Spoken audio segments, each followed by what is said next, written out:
Okay, so share ko sa inyo to guys, no. So ngayong araw guys, ay meron tayo dito guys pamalit guys ng battery guys ng Samsung G6 2080 natin guys, no. So kung maalala nyo guys, ay ito yung binaklas natin dati guys na board guys ng Samsung G6 2080 natin guys, no. So yung issue nito guys ay water damage guys, no. Napasukan guys ng tubig dito guys banda sa SIM card slot niya. Tapos ito guys yung battery niya guys ay lumubo na siya guys, no. Yan. So ito guys yung nag-crack ito guys, no, dahil sa paglubo guys ng battery niya guys. Yan. So ngayon guys ay meron tayo dito ang pamalit guys na battery guys, no. So SIM unit lang ito sila guys, no. So dumating ito guys, tatanggalin natin guys yung battery niya. Try natin guys isalpak dito guys, no. So try natin guys kapag mabuhay ito guys yung board na ito guys. Yan. So gagawin natin dito guys ay babaklasin natin ito. Yan. Try natin ilipat dito guys, no. So i-tester natin ulit guys, no. Para sure tayo. So times 1 tayo. Times 1, 150 mA with continuity. So test natin ulit. So positive sa positive, negative sa negative. Yan. So pag binaliktad natin, positive sa negative, negative sa positive, dapat hindi siya papalo. Yan. So possible guys na buhay ito guys yung motherboard na ito guys, no. So para malaman talaga natin guys na buhay ito guys yung motherboard na ito guys ay try natin salpakan guys ng battery guys, no. So ito guys yung battery nito, goods pa ito guys, no, kasi umaandar pa naman ito.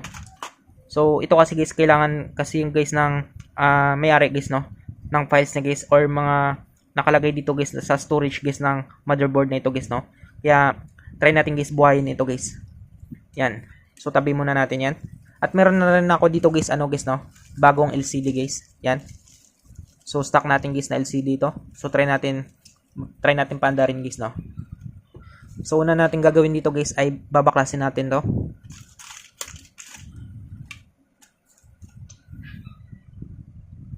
So gamit lang tayo dito guys, no, ng pang opening tools natin.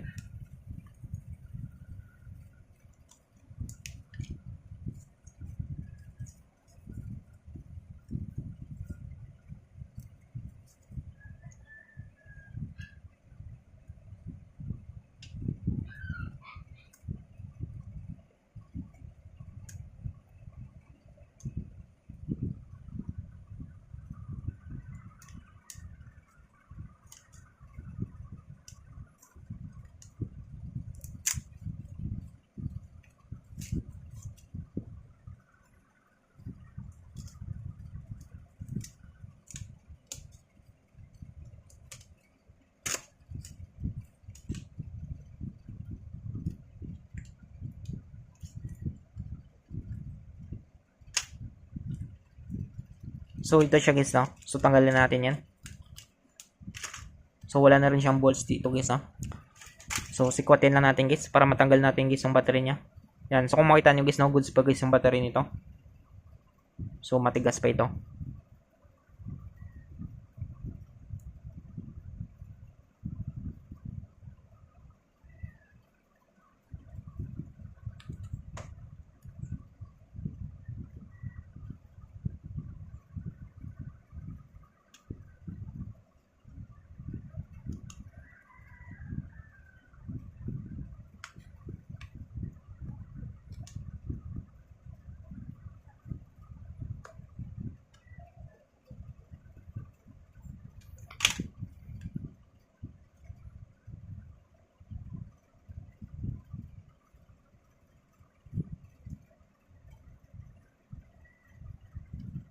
So yan siya guys, no. So nabaklas natin guys.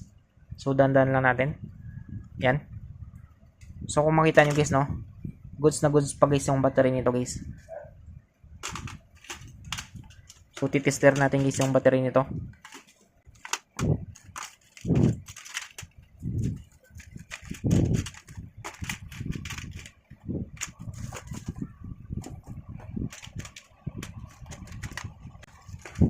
So tanggalin natin ito guys yung PC connector niya guys sa terminal niya.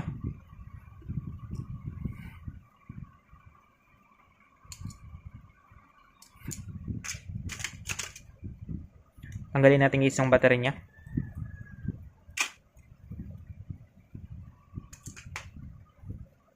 So check natin guys yung battery niya guys, no.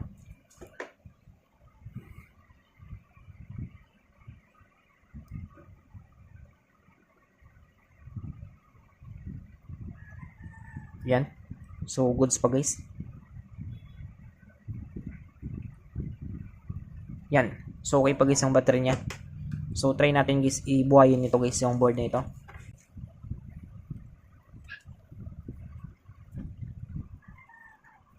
So, salpak muna natin guys yung LCD niya. So, ito guys yung bagong LCD guys, no? So, try natin guys kapag mabuhay ito guys, no?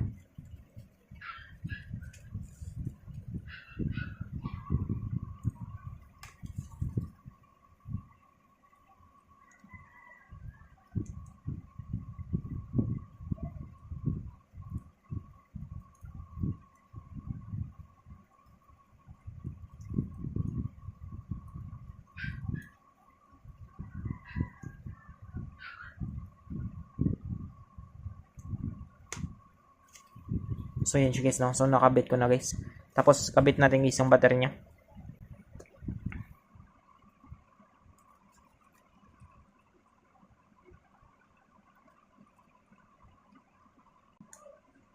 Yan. So, try natin guys buhayin guys, no? Kahit skeletal lang ito guys. So, try natin guys kapag mayroong vibrate.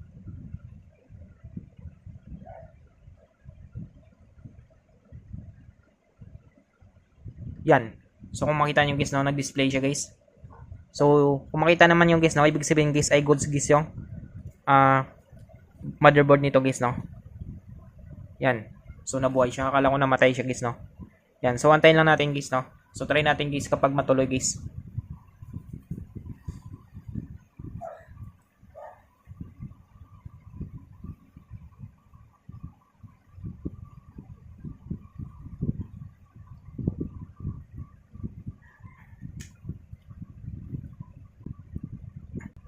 So, yan siya guys, no? So, nag-display na siya guys. So, meron siyang 14% guys. Na-test natin guys sa tester natin. Buhay naman guys yung battery niya guys, no? Yan. So, namatay lang siya guys.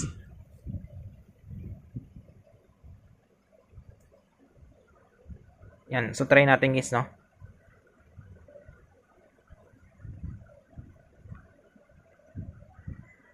Yan. So, okay pa siya guys. So, nabuhay natin guys yung Samsung G6 2080 na ito guys, no? Yan. So, ito kasi guys, yung battery nito guys ay na-try ko na ito guys, no. Ang problema dito guys ay lobo siya guys, no. At hindi talaga siya guys under guys, no, kapag sinalpa ko ito guys. Kaya naganap ako guys ng SIM unit nito guys, no. Para kunin lang guys yung battery niya para mabuhay lang ito guys yung ito guys yung motherboard na ito guys. Yan. So, ito guys, pwede na natin itong ibalik guys sa ano niya guys, no. Sa frame niya guys. Ito guys yung motherboard na ito. Ito. Yan. So, kung gawin natin, i-off muna natin. So, ang problema naman nito guys, hindi lang natin matesting guys, no? Hindi ko lang kasi alam guys ang password nito. So, i-off na lang muna natin.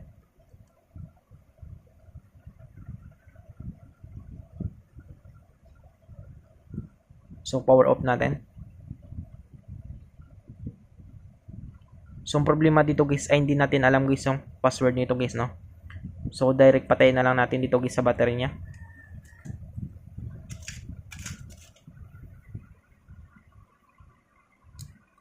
Yan.